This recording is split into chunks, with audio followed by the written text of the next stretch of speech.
بسم اللہ الرحمن الرحیم۔ حضرت ابو ذر رضی اللہ تعالیٰ عنہ فرماتے ہیں کہ نبی کریم صلی اللہ علیہ وسلم نے مجھ سے ارشاد فرمایا، ابو ذر، اگر تم صبح جا کر ایک آیت کلام اللہ شریف کی سیکھ لو تو نفلوں کی 100 رکعات سے افضل ہے، اور اگر ایک باب علم کا سیکھ لو، خواہ وہ اس وقت کا عمل ہو یا نہ ہو، مثلا تیمم کے مسائل، تو 1000 رکعت پڑھنے سے بہتر ہے۔ اللہ کے نبی صلی اللہ علیہ وسلم نے کیا ارشاد فرمایا کہ کلام اللہ شریف کی ایک آیت سیکھ لے تو نفلوں کی 100 رکعت نماز سے افضل ہے، اور دین کا کوئی مسئلہ سیکھ لے تو 1000 رکعت سے بڑھ کر بہتر ہے۔ حضرت ابو ہریرہ رضی اللہ تعالیٰ عنہ فرماتے ہیں کہ میں نے رسول اللہ صلی اللہ علیہ وسلم کو یہ ارشاد فرماتے ہوئے سنا، جو میری اس مسجد یعنی مسجد نبوی میں صرف کسی خیر کی بات کو سیکھنے یا سکھانے کے لیے آئے تو وہ ثواب میں اللہ تعالیٰ کے راستے میں نکلنے والے کے درجے میں ہے۔ کیا فرمایا کہ اللہ کے نبی صلی اللہ علیہ وسلم کی مسجد میں اگر کوئی کسی خیر کی بات کو سیکھنے کے لیے آئے تو اللہ اس کو ایسا ثواب دے گا جیسا کہ وہ اللہ کے راستے میں ہے، درجے میں ہے۔ اور جو اس کے علاوہ کسی اور غرض سے آئے تو وہ اس شخص کی طرح ہے جو دوسرے کے ساز و سامان کو دیکھ رہا ہو، اور ظاہر ہے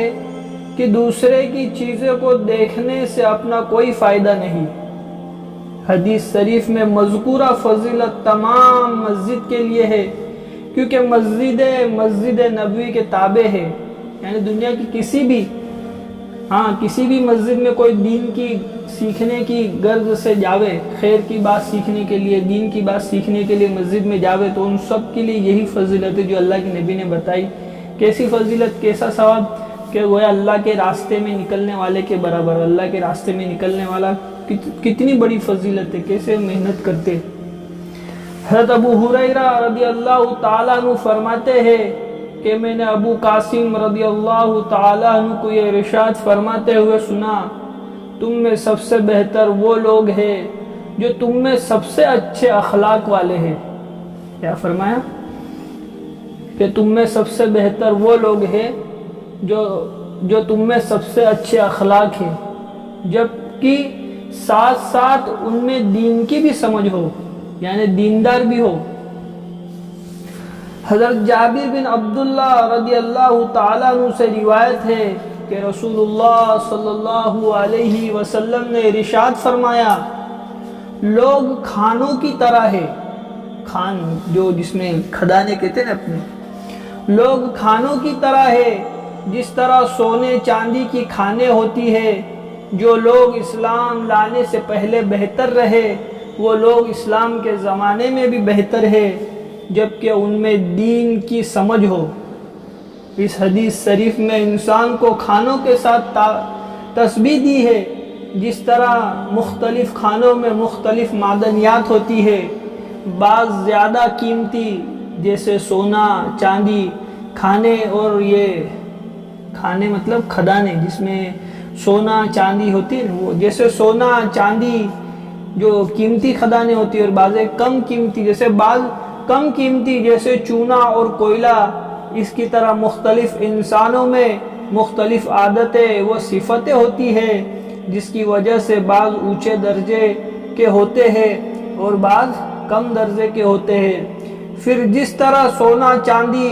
جب تک کھان میں پڑا رہتا ہے اس کی قیمت وہ نہیں ہوتی جو کھان سے نکلنے کے بعد ہوتی ہے، یعنی سونا چاندی ہیرے جواہرات جب تک کھدان میں پڑی اس کی کوئی قیمت نہیں ہے، اصل اس کی قیمت کب ہوگی جب وہ کھدان سے نکل کر باہر آئیں گی، پھر اس کی قیمت اصل ہوگی، نکلنے کے بعد ہوتی ہے۔ اسی طرح جب تک آدمی کفر کی ظلمت میں چھپا رہتا ہے، خواہ اس کے اندر کتنی ہی سخاوت ہو، کتنی ہی شجاعت ہو، اس کی وہ قیمت نہیں ہوتی جو اسلام لانے کے بعد دین کی سمجھ بوجھ حاصل کر لینے سے ہوتی ہے۔ سبحان اللہ و بحمدہ، سبحانک اللہم و بحمدک،